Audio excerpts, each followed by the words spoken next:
Assalamualaikum warahmatullahi wabarakatuh.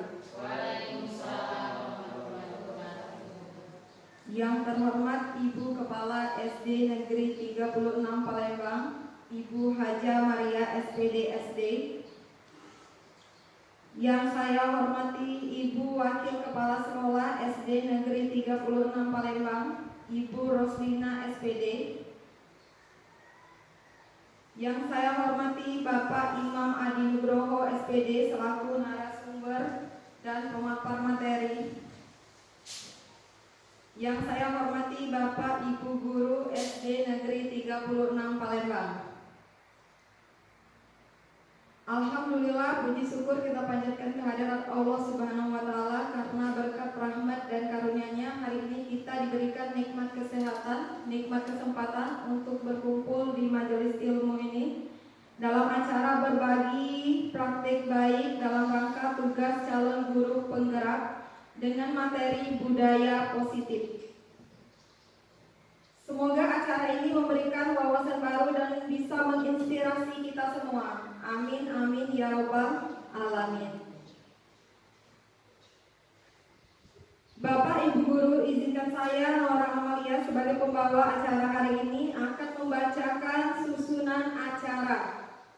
Yang pertama, pembukaan. Kedua, menyanyikan lagu Indonesia Raya. Ketiga, sambutan. Keempat, pemaparan materi. Kelima, sesi tanya jawab dan refleksi. Dan yang terakhir, penutup.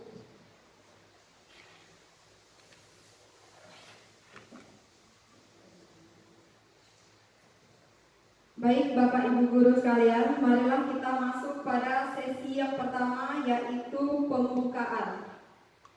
Untuk memulai acara ini, marilah bersama-sama kita mengucapkan lafal basmalah. Bismillahirrahmanirrahim. Kemudian lanjut ke acara berikutnya, yaitu menyanyikan lagu wajib Indonesia Raya. Untuk meningkatkan rasa nasionalisme kita, mari kita menyanyikan lagu wajib Indonesia Raya. Kepada semua hadirin dimohon untuk berdiri.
Hadirin dipersilakan untuk duduk kembali.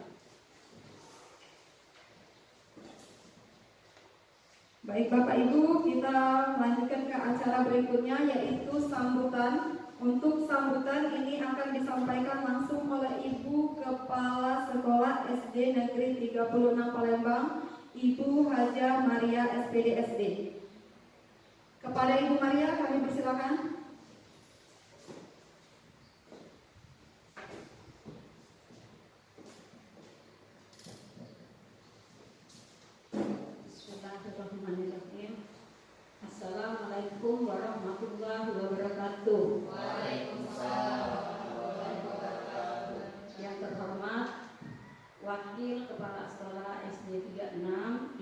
Kelas Lena SPD dan Ibu Guru Bapak dan Ibu Bapak Guru SD 36 yang saya banggakan. Alhamdulillah wa syukurillah, puji syukur kehadiran Allah Subhanahu wa taala, Tuhan yang Maha Kuasa, atas berkah limpahan rahmat, taufik dan hidayahnya kita semua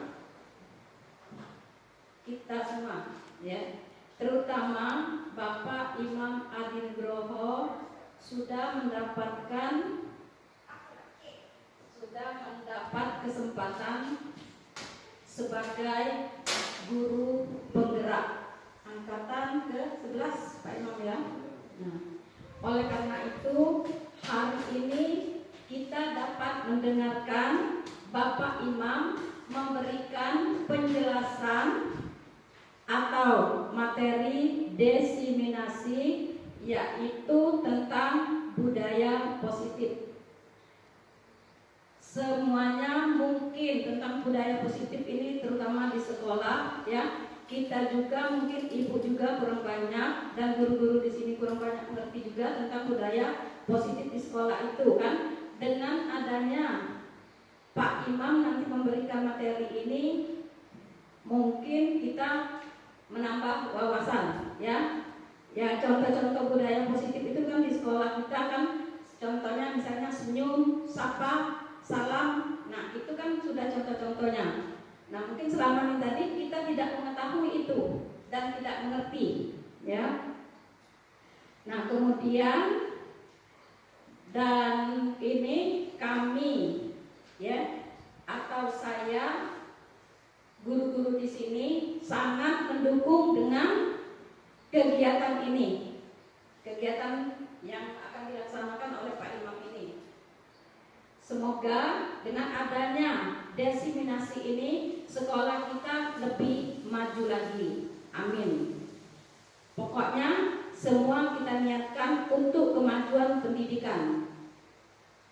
Saya kira hanya itu yang dapat Ibu sampaikan. Ibu akhiri dengan ucapan wassalamualaikum warahmatullahi wabarakatuh.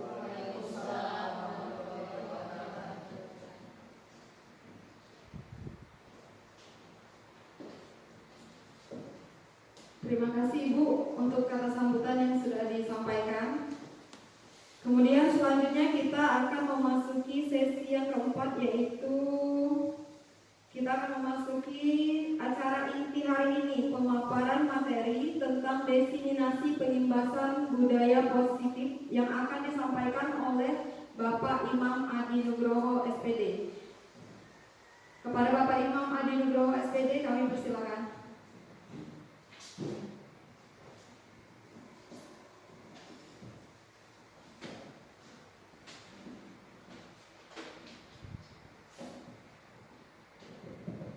Assalamualaikum warahmatullahi wabarakatuh. Waalaikumsalam warahmatullahi wabarakatuh. Sebelum kita masuk ke materi pembahasan ya Bapak Ibu Guru, pertama-tama saya ingin mengucapkan terima kasih dulu yang saya tujukan, yaitu yang pertama kepada Ibu Kepala Sekolah SD 36 Palembang, Ibu Haja Maria SPD, karena beliau sangat mendukung sekali program yang sedang saya jalani sekarang, yaitu program guru penggerak ya.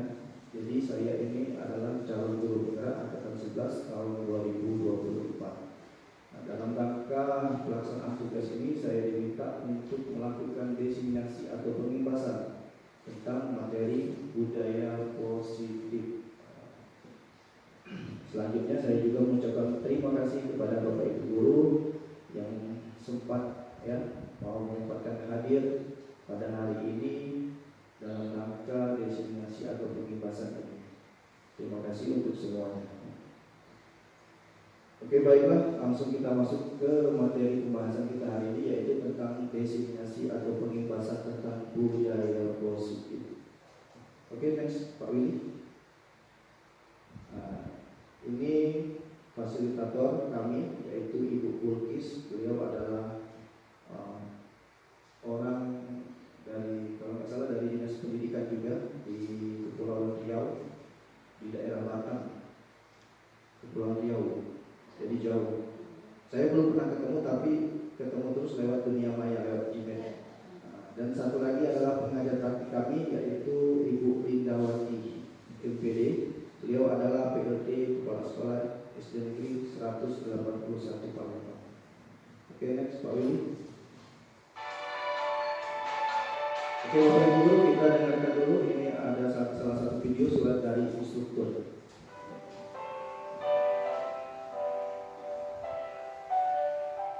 Selamat bergabung Bapak Ibu calon guru penggerak. Selamat jumpa pada modul disiplin positif. Saya yakin Bapak Ibu yang telah bertahun-tahun mengajar, mendampingi murid-murid bertumbuh dan berkembang, menyadari bahwa belajar adalah kunci dari mengajar. Belajar adalah modal besar pengajar. Bapak Ibu telah memiliki modal utama guru penggerak, yaitu semangat untuk belajar. Dalam modul ini, Bapak Ibu akan menjelajahi dan memahami budaya yang ada di dunia pendidikan hingga mengakar pada praktik di sekolah. Bagaimana budaya positif di sekolah ini bisa membentuk karakter murid, guru, dan bahkan visi dan misi dalam sekolah itu sendiri. Selain itu, Bapak Ibu juga akan belajar memproses disiplin positif dalam budaya sekolah yang nantinya akan menjadi perubahan baru yang menggerakkan seluruh komponen sekolah. Modul budaya positif di sekolah ini diharapkan dapat menjadi pembelajaran, tempat untuk berproses, wadah untuk berdiskusi, dan menumbuhkan semangat satu dengan yang lainnya agar dapat tercipta pribadi-pribadi dengan kontrol penuh pada diri dan karakter yang kuat yang menjadi penggerak bagi para guru serta segenap tatanan komponen sekolah untuk memajukan pendidikan di Indonesia. Selamat belajar!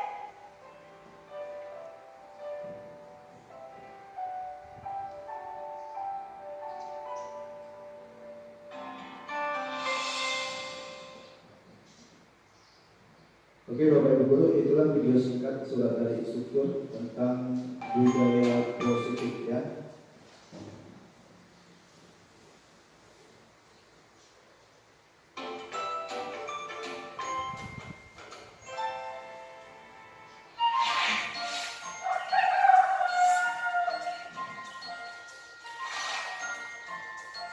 Halo, Bapak Ibu calon guru penggerak. Video ini akan menampilkan dua sekolah dengan budaya sekolah yang berbeda. Perhatikan perilaku guru dan murid di kedua sekolah tersebut. Silakan menonton dan merefleksikannya. Pagi anak-anak, besok sekolah kita akan mengadakan lomba kebersihan. Kita harus jadi juaranya ya. Besok kalian harus membawa semua alat kebersihan. Paham anak-anak? Paham, Bu. Aku duluan yang nggak punya. Aku yang pakai dong berarti. Aku kan juga mau pakai supaya dapat pujian Bu Guru. Baik, Anda telah menyaksikan video budaya sekolah di sekolah. Nah, sekarang Anda akan mengamati bagaimana budaya sekolah ini. Amati perilaku guru dan murid di sekolah ini. Selamat menyaksikan. Selamat pagi anak-anak. Agenda belajar kita pagi ini kita akan keliling sekolah. Tugas kalian adalah mengamati kebersihan lingkungan di sekolah kita ya.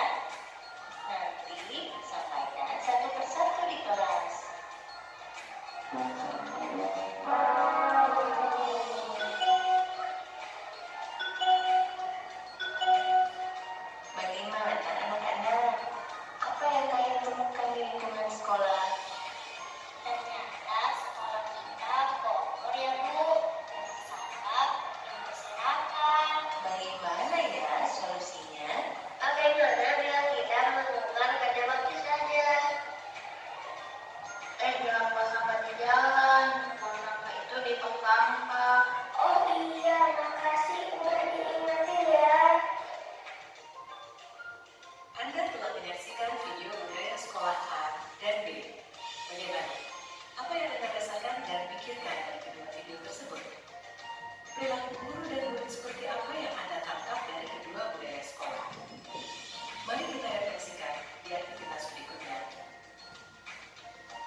Oke Bapak Ibu Guru, itulah video singkat tentang contoh budaya positif. Next Pak Willy, ke slide berikutnya. Nah, jadi yang akan kita bahas pada hari ini yaitu ada 7 konten. Yang pertama itu perubahan paradigma belajar, yang kedua disiplin positif, yang ketiga motivasi perilaku manusia, yang keempat kebutuhan dasar, yang kelima keyakinan kelas, yang keenam posisi kontrol restitusi, yang ketujuh adalah segitiga restitusi.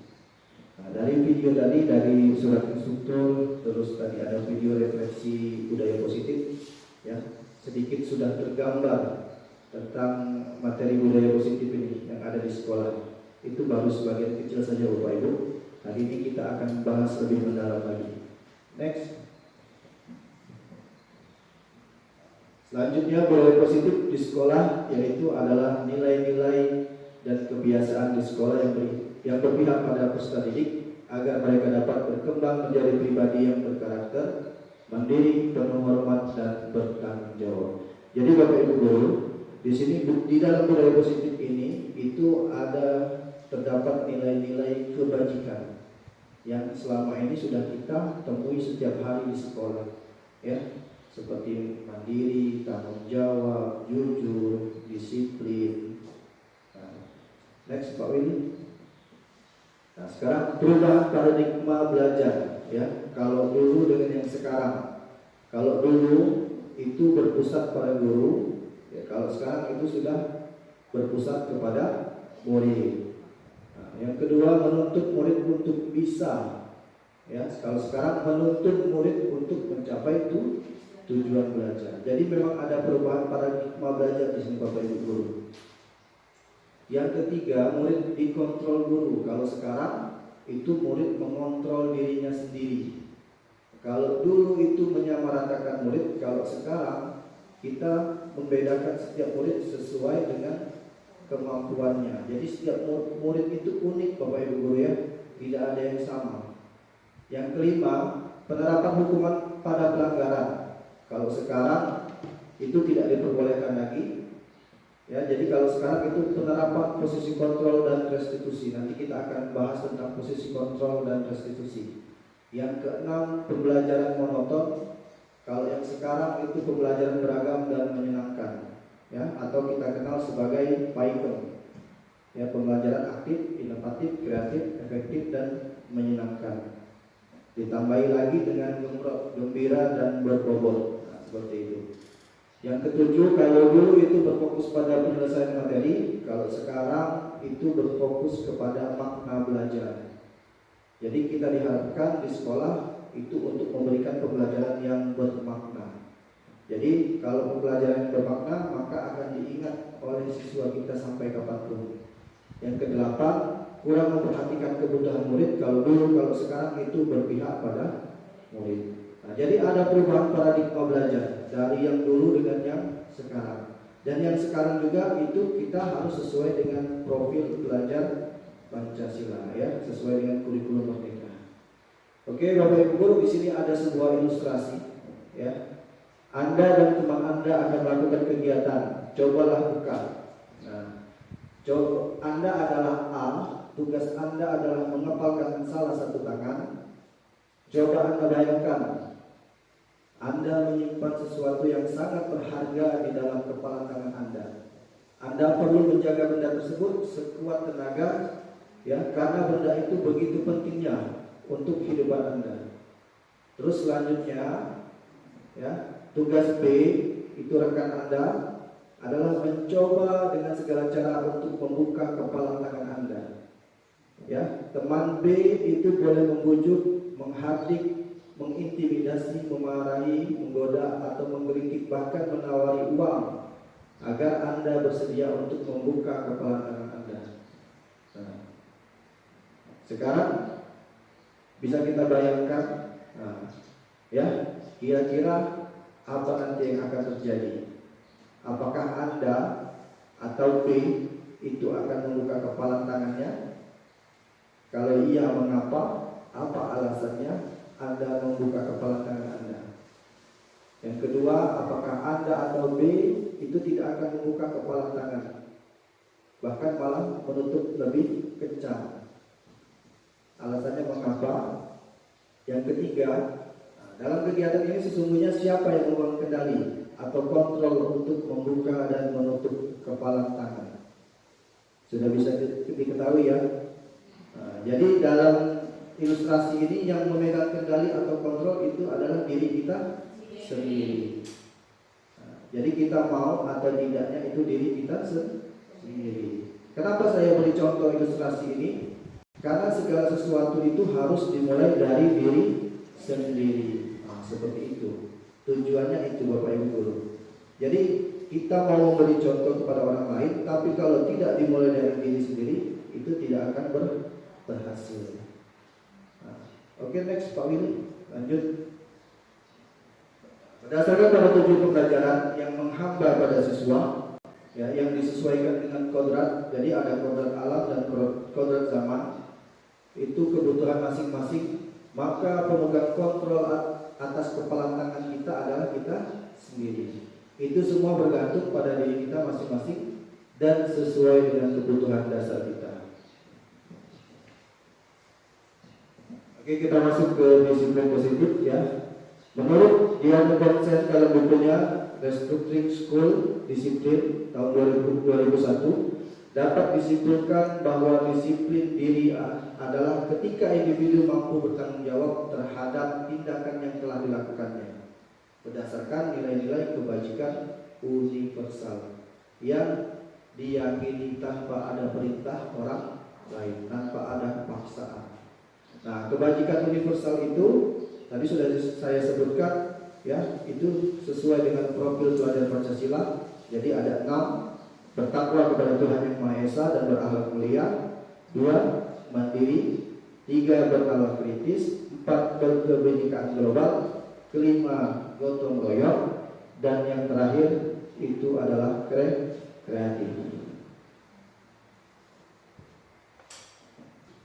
Teori motivasi perilaku manusia ya. Mari kita tanyakan pada diri kita sendiri, bagaimana kita berperilaku selama ini ya, baik di sekolah maupun berperilaku terhadap murid. Mengapa kita melakukan sesuatu?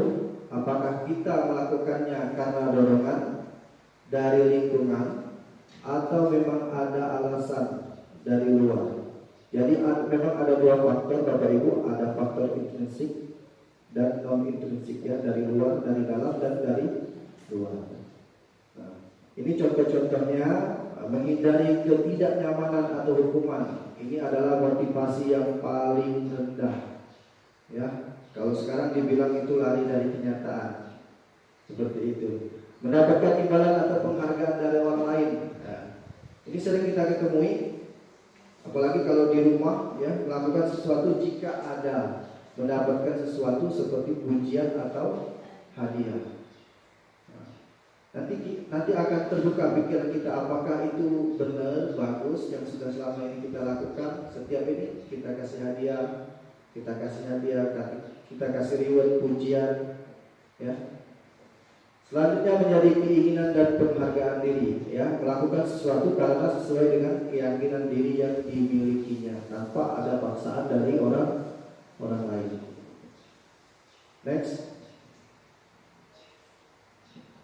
Oke, sebagai guru, saat Anda hadir mengajar tepat waktu, apa yang mendasari tindakan Anda? Nah, ada 1, 2, 3, 4 di situ. Tidak ingin ditegur kepala sekolah yang pertama, ingin dipuji kepala sekolah karena selalu datang tepat waktu. Yang ketiga, Anda yakin waktu itu berharga sehingga selalu menghargai waktu dengan datang tepat waktu.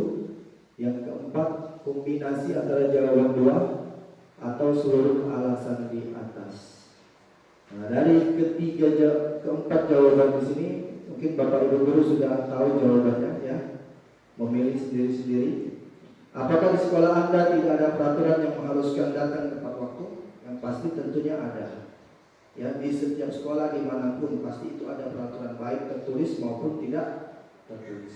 Dan tidak ada peringatan atau teguran ketika guru terlambat. Apakah Anda akan tetap datang tepat waktu untuk mengajar murid Anda?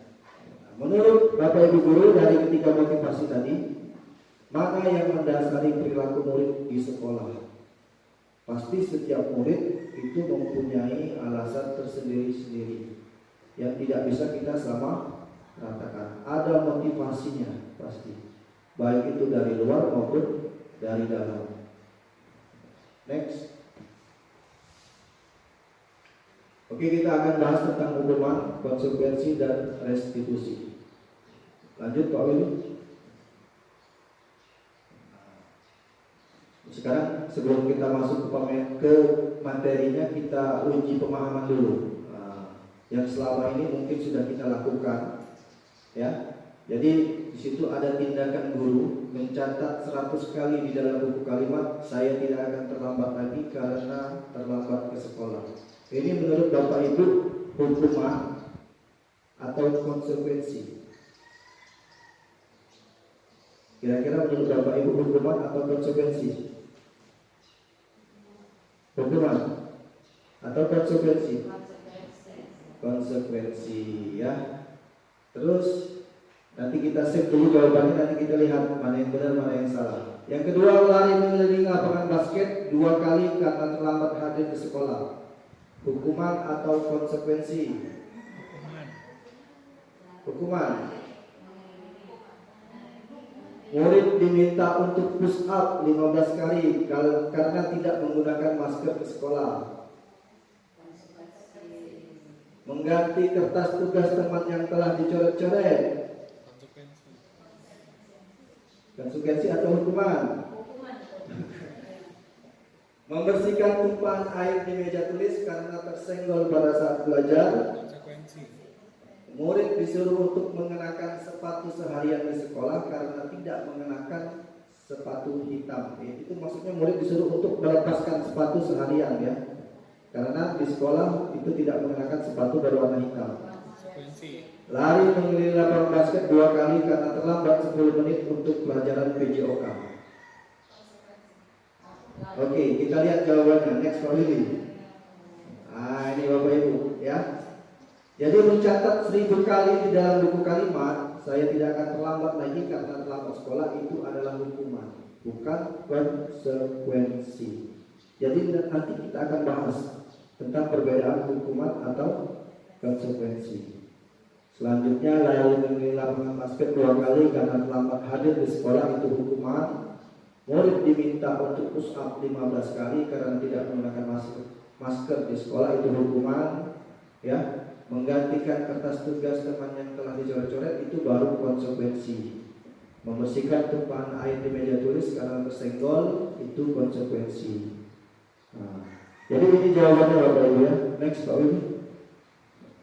Sekarang kita bahas tentang perbedaan hukuman, konsekuensi, dan restitusi, ya.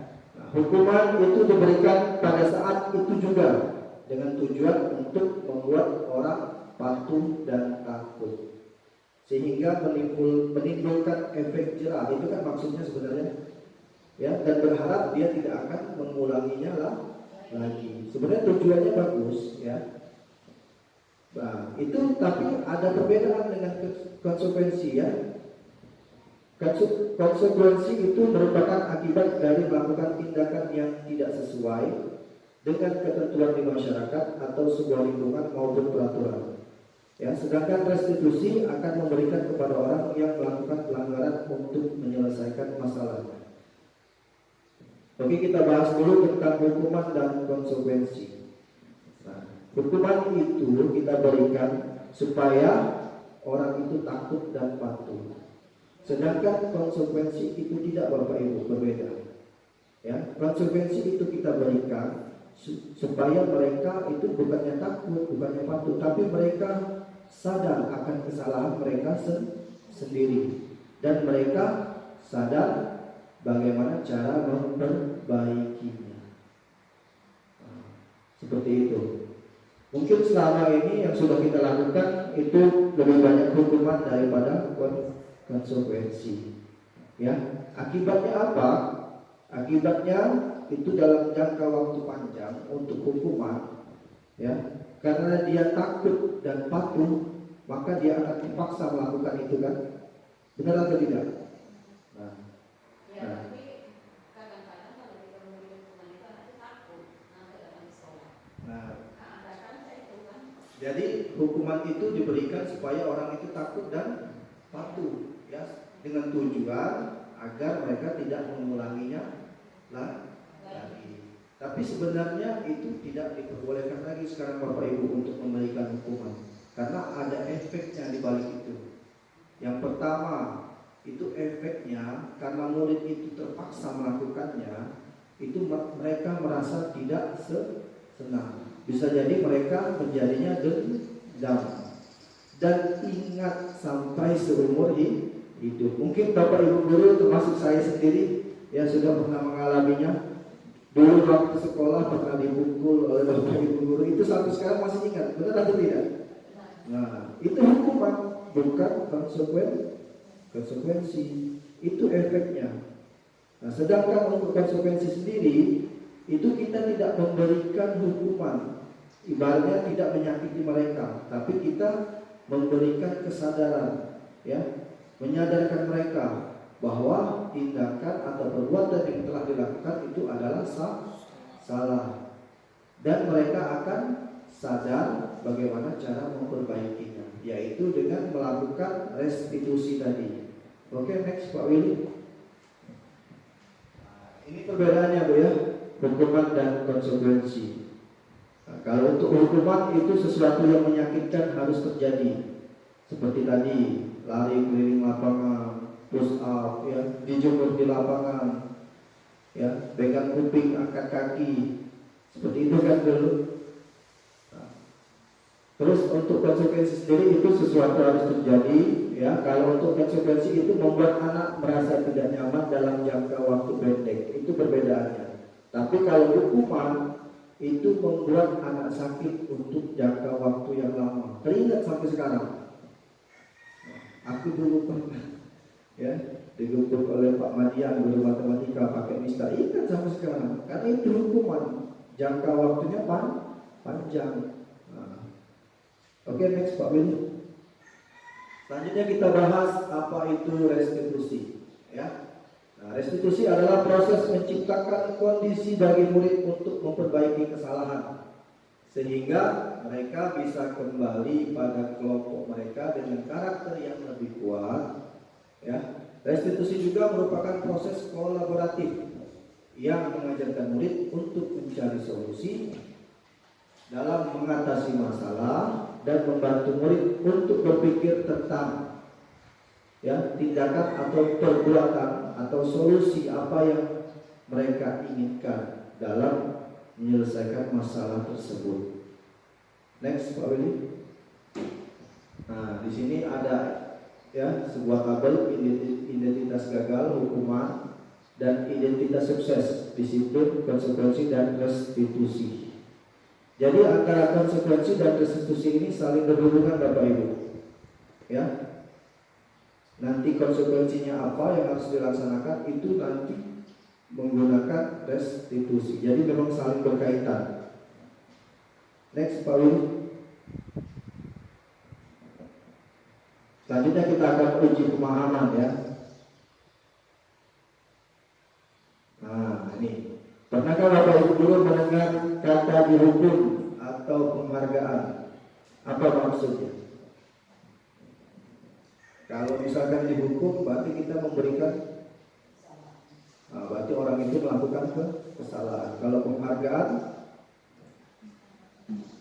yang dilakukan oleh kita, misalnya ini dapat penghargaan, misalnya kayak kita ya, misalkan anak itu ya berprestasi, pintar dalam menyelesaikan tugas, seperti itu. Oke, next Pak Willy selanjutnya. Oke, kita bahas satu-satu ya Bapak Ibu guru.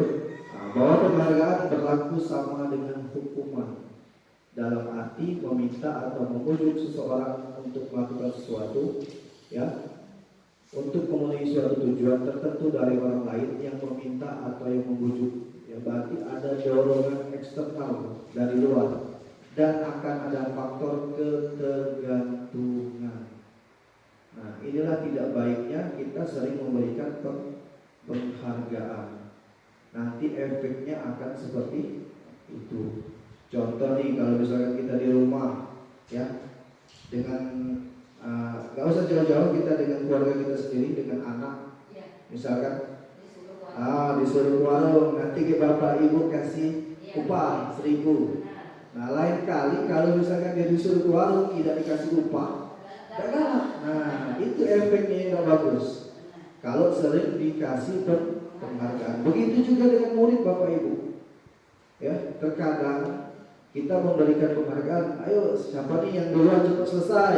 Nah ya, cepet-cepetan nulis misalkan, cepet-cepetan dalam menyelesaikan tugas, seperti itu. Nanti efeknya dia akan ketergantungan, bukan atas kemauannya sendiri, bukan atas kesadarannya sendiri. Nah, mungkin selama ini kita berpikir memberikan penghargaan itu bagus, ya. Tapi di balik itu ada efek negatifnya. Seperti itu Bapak Ibu, ya. Jadi memang ada dampaknya. Nah, pengaruhnya jangka pendek dan jangka panjang, ya. Baik itu penghargaan atau hukuman tadi, ya. Terus penghargaan itu mengurangi ketepatan, penghargaan tidak efektif, penghargaan merusak hubungan, penghargaan menurunkan kualitas, penghargaan mematikan kreativitas, penghargaan mengurangi motivasi intrinsik. Jadi selain ketergantungan, kalau kita sering memberikan penghargaan kepada siswa, inilah efek-efeknya. Jadi mereka kalau tidak dikasih penghargaan, tidak akan melakukan sesuatu.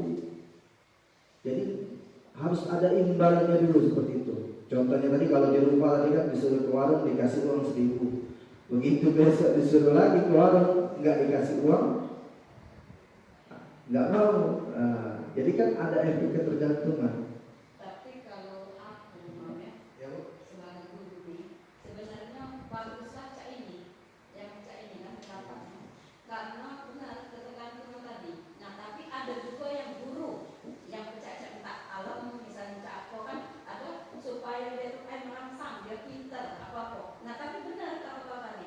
Akhirnya kalau di sini istilahnya itu menyek-enyek budak tuh, lagi Cak minyak kepala. ya Bu. Jadi sebenarnya efeknya itu tidak terlihat secara langsung tuh ya. Efeknya nanti itu akan dalam waktu jangka panjang. Seperti itu. Misalnya dikasih permen, Ya. iya dikasih itu. Sebenarnya memanjakan tuh dalam segi. Kalau sekali-sekali, kalau menurut aku tidak apa-apa Bu. Tapi kalau sudah keseringan dan itu sudah menjadi kebiasaan, itu yang tidak bagus sebenarnya. Dan akhirnya anak-anak itu manja. Iya, jadi dia tidak mau melakukan sesuatu kalau tidak ada imbalannya seperti itu. Oke, next Pak Willy. Oke, selanjutnya ini adalah keyakinan kelas ya. Mengapa harus keyakinan kelas? Mengapa bukan peraturan saja? Nah, jadi dari sudah kita bahas tentang hukuman, konsekuensi dan restitusi, ya. Nanti muaranya akan kembali ke keyakinan kelas. Nah, dalam penerapannya di dalam kelas masing-masing Bapak Ibu guru. Nah, mengapa kita harus menggunakan helm pada saat berkendara? Alasannya apa? Untuk keamanan dan keselamatan. Mengapa kita harus memakai masker ketika COVID kemarin? Untuk apa? Kesehatan. Oke, next Pak Willy. Nah, jadi keyakinan kelas adalah nilai-nilai kebajikan atau prinsip-prinsip universal yang disepakati bersama antara guru dan siswa. Kalau itu di kelas, kalau di satuan pendidikan itu antara kepala sekolah dan guru dan seluruh warga sekolah, ya. Itu terlepas dari latar belakang suku, negara atau agama, bahasa yang berbeda. Ya, menurut Gosen tahun 1998, keyakinan kelas itu adalah keyakinan akan memotivasi seseorang dari dalam. Berarti maksudnya dari dalam dirinya sendiri, bukan dari luar. Ya, seseorang akan lebih bersemangat untuk menjalankan keyakinannya daripada hanya sekedar menjalankan peraturan, ya, serangkai peraturan. Oke, next Pak Willy. Nah, untuk membuat kesepakatan kelas menjadi keyakinan kelas, apa yang harus kita lakukan? Nah, jadi ini contoh-contoh pertanyaannya. Misalkan, apa tujuan kamu ke sekolah? Bagaimana cara kita belajar dengan baik di kelas? Kelas yang baik itu seperti apa? Hal apa yang membuat kamu nyaman di kelas? Ya, hak apa saja yang dibutuhkan supaya kamu nyaman di kelas, seperti itu. Jadi ini contoh-contoh soal untuk diri kita sendiri dalam membuat kesepakatan kelas menjadi keyakinan kelas, ya, dengan peserta didik. Next, Pak Willy. Nah, ini contoh-contoh keyakinan kelas Bapak Ibu guru, ya. Setiap anggota kelas perlu belajar, setiap anggota kelas perlu senang, selalu bersikap positif, ya. Jadi tujuannya keyakinan kelas ini adalah tadi untuk penerapan budaya positif. Jadi budaya positif tadi sudah saya bilang di awal itu mulai dari kita sendiri, baru ke orang lain, baru ke masyarakat atau yang lebih luas. Seperti itu. Next. Nah, ini contoh-contohnya keyakinan kelas.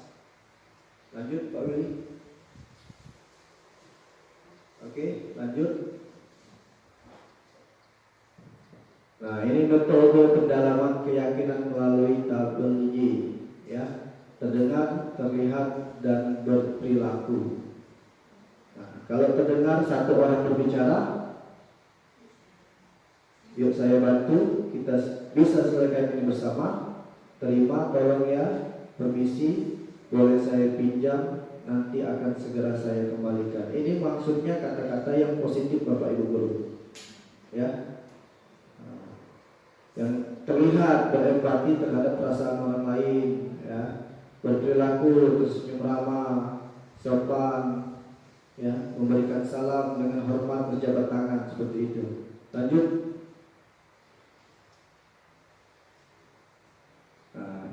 Kita akan masuk ke kebutuhan dasar. Lanjut Pak Rudi. Kebutuhan dasar manusia itu ada 5 Bapak Ibu guru. Yang pertama kebutuhan bertahan hidup, ya. Yang pastinya kita mempunyai kebutuhan bertahan di hidup. Kita butuh makan, butuh minum, butuh istirahat juga, seperti itu. Semuanya pasti ada. Yang kedua kebutuhan kasih sayang dan rasa diterima. Nah, ya, kebutuhan kasih sayang dan rasa diterima itu artinya Bapak Ibu pasti kita memiliki semua, ya, karena kita di rumah itu punya keluarga masing-masing. Ya, pasti kita pengennya maunya diberikan kasih sayang dan memang ada rasa penerimaan di dalam keluarga itu, tidak dibeda-bedakan, tidak dikucilkan, itu maksudnya.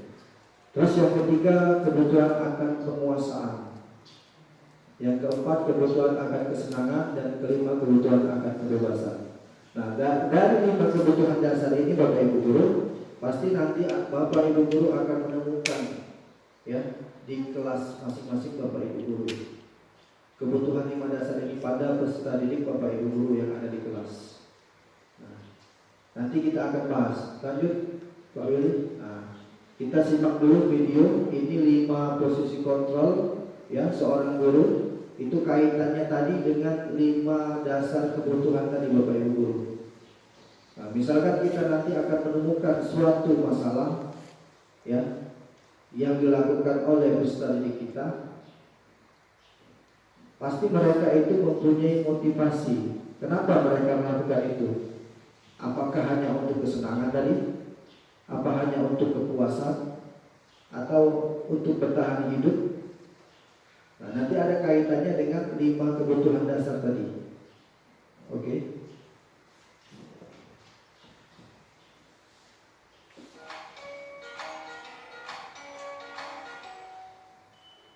Salam bahagia Ibu dan Bapak guru hebat. Dalam penerapan disiplin positif restitusi, salah satu program yang dikembangkan adalah 5 posisi kontrol. 5 posisi kontrol dalam restitusi adalah proses perjalanan seorang pendidik agar dapat mengenali dirinya. Pada video kali ini, kita akan membahas tentang 5 posisi kontrol yang dikembangkan oleh Diane Gossen dan contoh penerapannya. Silakan disimak Bapak Ibu guru videonya. 5 posisi kontrol itu adalah 1. Posisi penghukum.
Selamat pagi, Bu.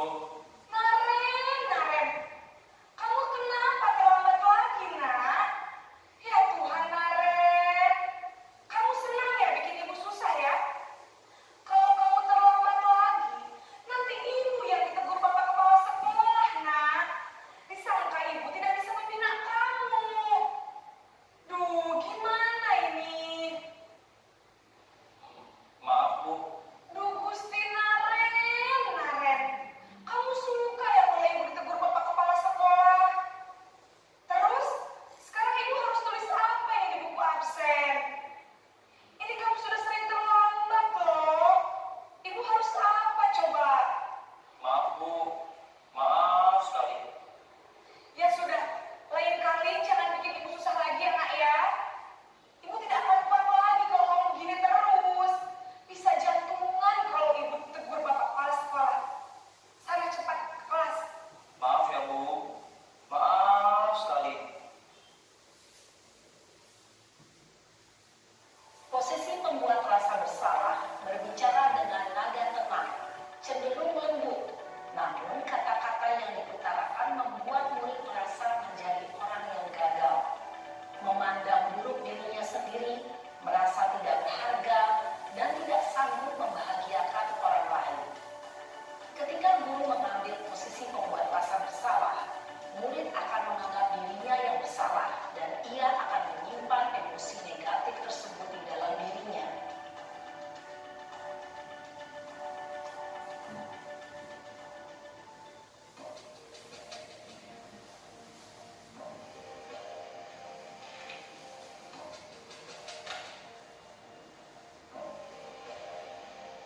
Naren!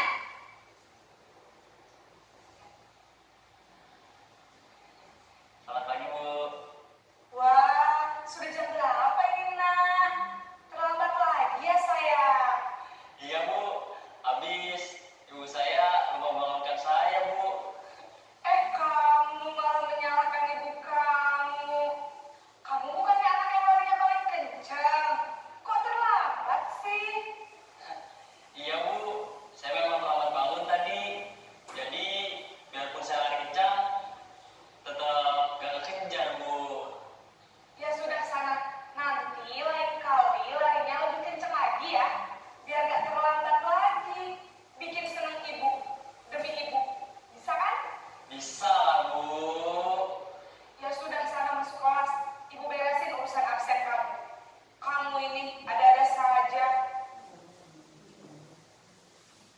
Dalam posisi teman, guru berbicara dengan nada suara ramah, akrab, cenderung bersenda gurau untuk menjaga suasana tetap santai. Murid akan merasa senang, aman, dan akrab dengan guru. Identitas yang tercipta adalah identitas sukses atau berhasil. Namun, perlu diingat, karena ini masih dorongan eksternal, maka ada faktor ketergantungan dari murid kepada orang tertentu. Di sini, guru absennya, sehingga di lain waktu, murid bisa berperilaku baik, namun hanya kepada orang-orang tertentu saja.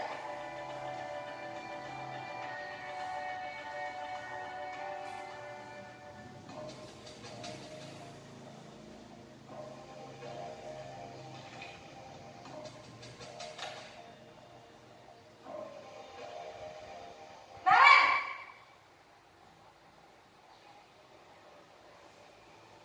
Selamat pagi, Bu.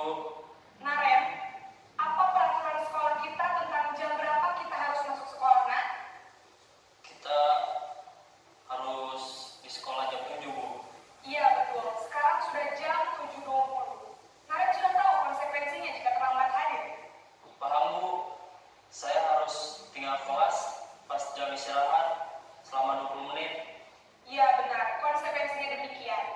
Jadi nanti jam 9.30 pas istirahat, kamu harus tinggal di kelas, kerjakan tugas tambahan untuk ketertinggalan kamu, ya? Baik, Bu. Posisi pemantau mengandalkan penghitungan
jawab, dan dapat memecahkan masalah.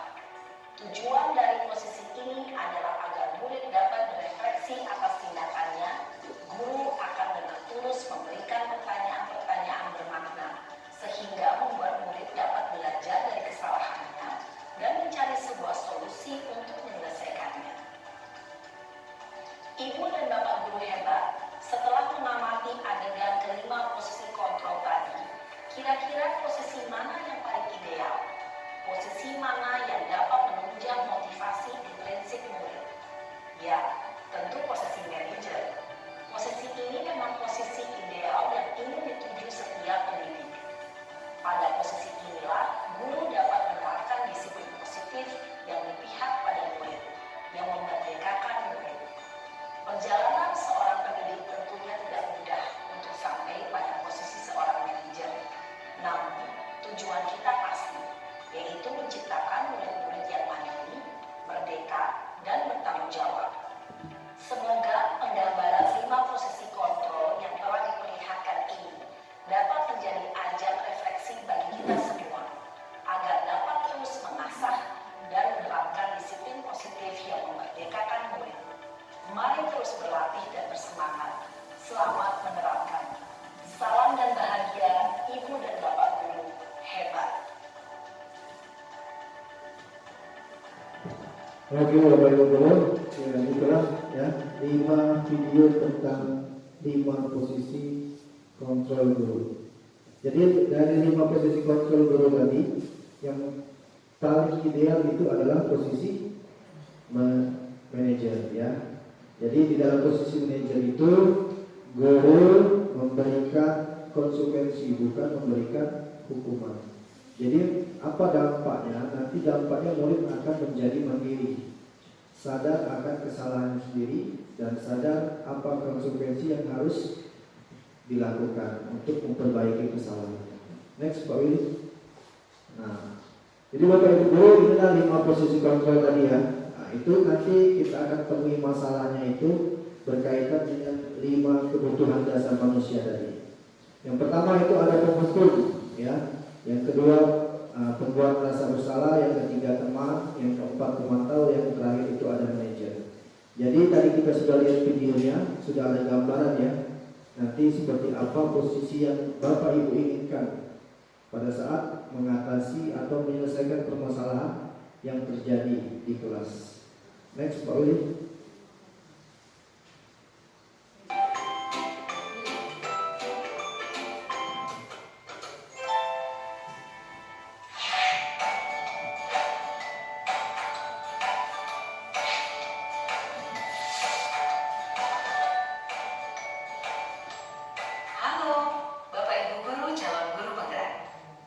Video ini akan menampilkan 5 adegan interaksi guru dan murid. Silakan menonton dan merefleksikannya.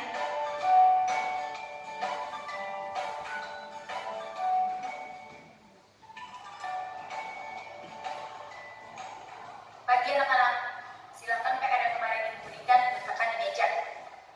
Anton, kamu sudah mengerjakan belum? Belum mengerjakan saya, Bu.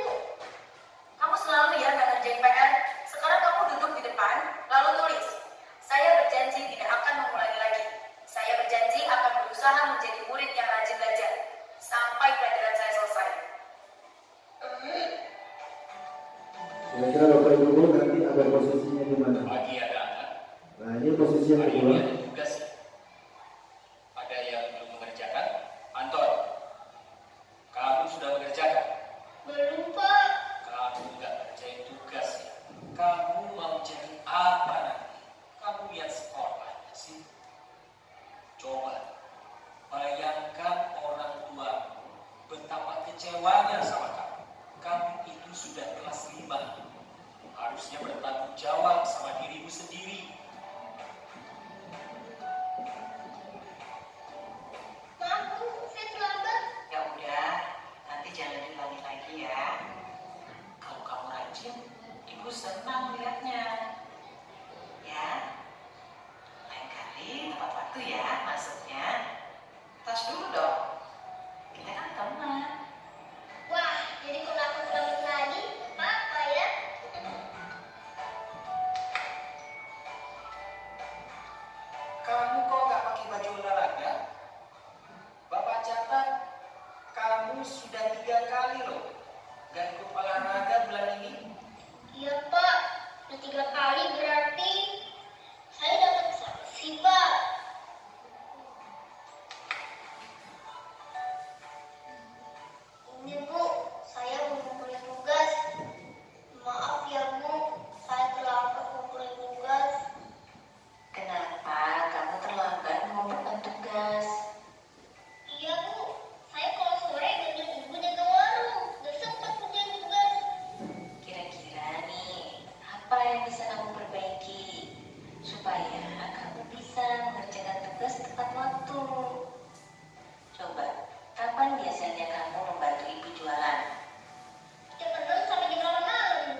Bagaimana kalau kamu membuat jadwal? Kapan kamu akan mengerjakan tugas?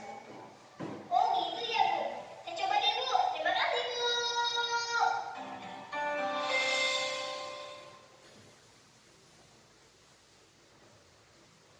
Oke, next Pak Wil. Nah, di dalam video tadi Bapak Ibu Guru itu kan ada 5 posisi konselor guru. Nah, tadi sudah dijelaskan di dalam video tersebut bahwa posisi yang paling ideal itu adalah posisi manajer. Nah, jadi mungkin selama ini kita di dalam kelas mungkin salah mengambil posisi. Nah, sekarang sudah tahu ya kira-kira apa yang harus dilakukan nanti kalau kita menemukan atau menyelesaikan masalah dengan peserta didik.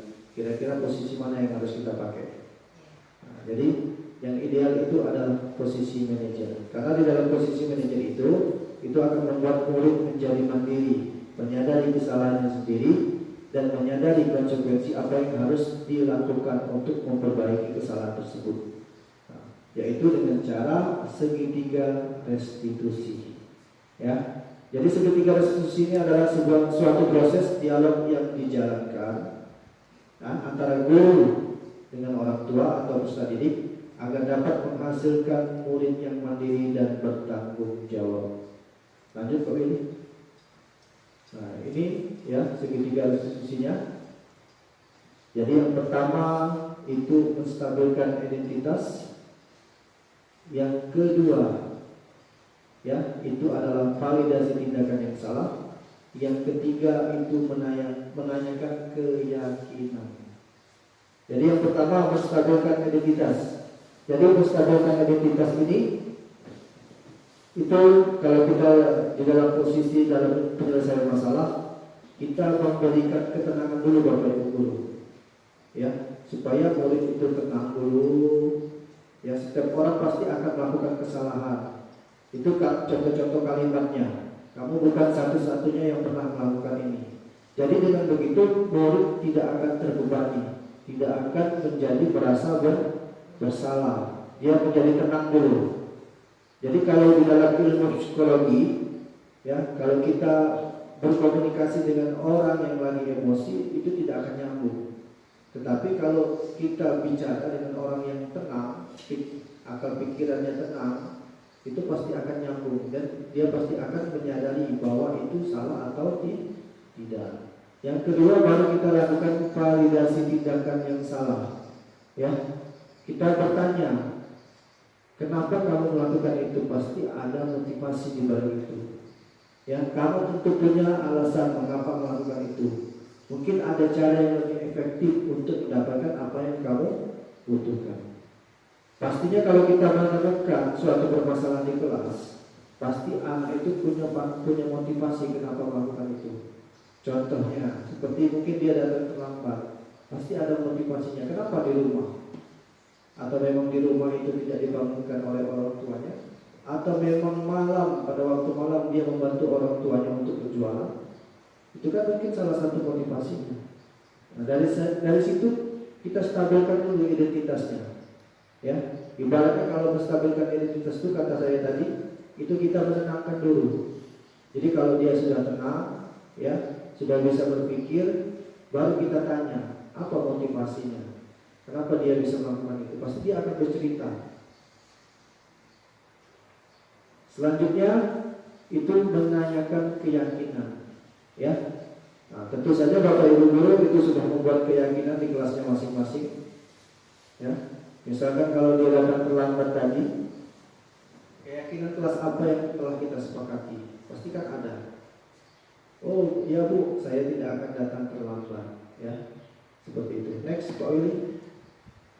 Nah, selanjutnya, ini di akhir pembahasan kita, ya kita refleksi dulu perasaan apa yang telah Bapak Ibu dapatkan atau alami setelah mengikuti desiminasi ini.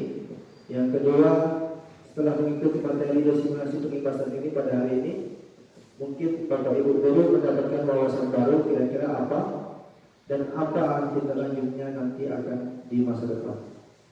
Nah, mungkin inilah materi yang bisa saya sampaikan dalam diseminasi tentang materi budaya positif ini. Silakan Bapak Ibu Guru untuk melakukan refleksi. Kira-kira setelah mengikuti kegiatan ini apa perasaannya, ya. Terus yang kedua, setelah mengikuti kegiatan ini Bapak Ibu mendapatkan pengetahuan atau wawasan baru atau tidak. Yang ketiga, selanjutnya setelah mengikuti kegiatan ini apa tindak lanjut yang akan datang di masa depan? Kira-kira apa yang mau dilakukan?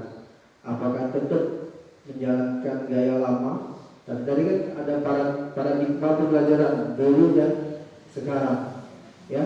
Nah, mulai sekarang kita mulai berubah, tidak seperti dulu lagi. Kalau dulu kan berpusat pada guru, sekarang sudah berpusat pada murid. Jadi memang kita memberikan pembelajaran karakter supaya murid-murid kita itu mempunyai karakter sesuai dengan profil belajar Pancasila. Ya, jadi memang sudah ada perubahan, tidak seperti dulu lagi. Ya, gaya lama dan gaya baru sekarang. Nah, mungkin itu saja yang bisa saya sampaikan Bapak Ibu Guru. Silakan Bapak Ibu Guru untuk melakukan refleksi. Pada akhirnya saya akan mengucapkan terima kasih karena kegiatan ini sudah berlangsung dengan baik tanpa adanya dukungan dan support dari Bapak Ibu Guru sekalian. Untuk kedepannya saya berharap jika memang ada kegiatan-kegiatan seperti ini, saya mohon untuk bantuan dan dukungannya. Begitupun sebaliknya, karena kita di dalam satuan pendidik ini kita adalah keluarga. Kita di sini bukan untuk bersaing, ya.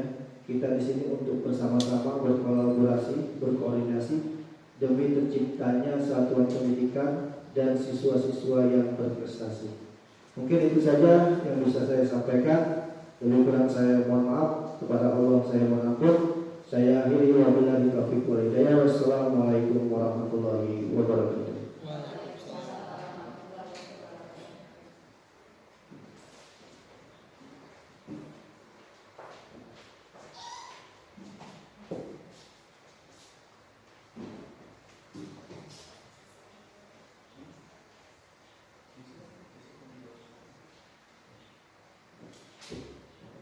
Terima kasih kepada Bapak Imam Adi Nugroho yang sudah memaparkan materi tentang budaya positif.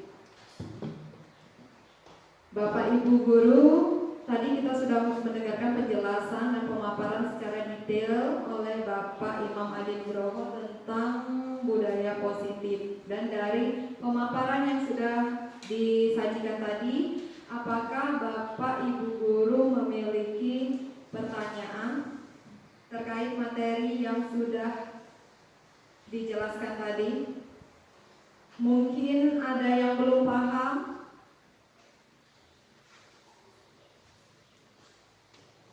Kalau ada yang mau bertanya, ya, mungkin dari penjelasan materi tadi mungkin masih ada yang mungkin silakan masuk bertanya.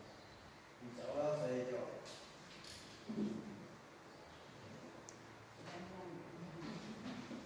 Kalau ada yang mau ditanyakan, kalau tidak ada ya alhamdulillah Bapak sudah paham semua. Baiklah Bapak Ibu Guru, jika tidak ada yang ditanyakan maka kita masuk ke refleksi ya Pak? Iya, ke refleksi. Nah, ini adalah beberapa pertanyaan terkait refleksi. Mohon untuk direspon ya Bapak Ibu Guru.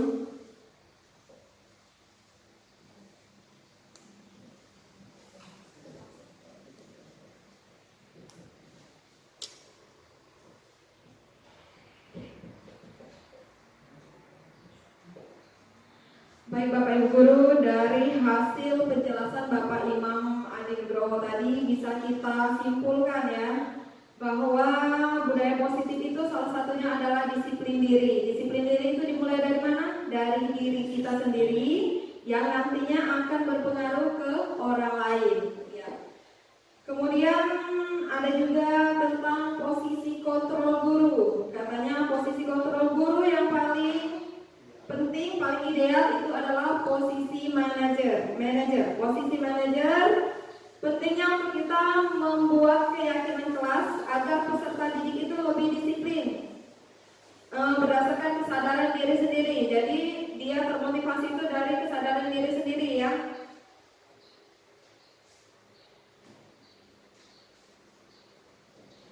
Baik Bapak Ibu Guru, akhirnya kita sampai ke penghujung acara, yaitu bagian penutup. Sebagai penutup, marilah kita mengucapkan lafal hamdalah. Alhamdulillahirabbil alamin. Saya ucapkan terima kasih kepada Bapak Ibu Guru yang telah dengan penuh perhatian mengikuti acara ini dari awal hingga akhir. Dan saya juga menyampaikan permohonan maaf apabila terdapat beberapa kesalahan selama melaksanakan acara ini. Terima kasih dan saya akhiri dengan wassalamualaikum warahmatullahi wabarakatuh.